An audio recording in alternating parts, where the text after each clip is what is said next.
Tension had been growing for weeks, but the sudden upsurge in violence here has sent shockwaves through Syria and indeed the rest of the world.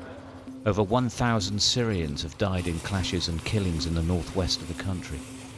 The violence started when forces loyal to former President Bashar al-Assad came out of hiding and attacked government troops and Sunni Muslim civilians in a series of coordinated attacks.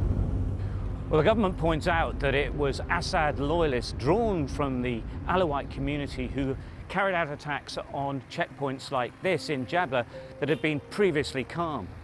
They say they were serious, coordinated attacks, as you can see from the destruction that's all around us.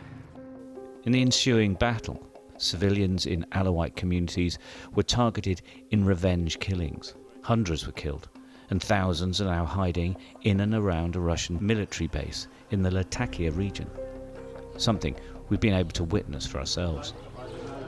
They tell us they were burnt out of their houses and say family members were killed in cold blood.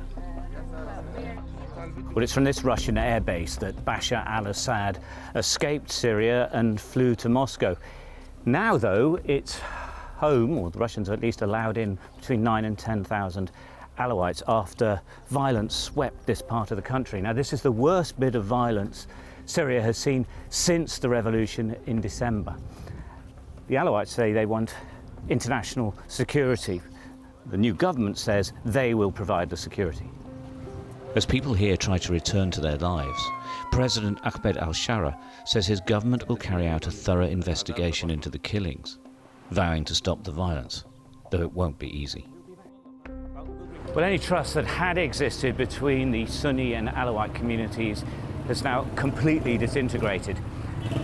Indeed, Syria remains a very divided country, although it has been relatively peaceful since the previous regime was removed in December last year.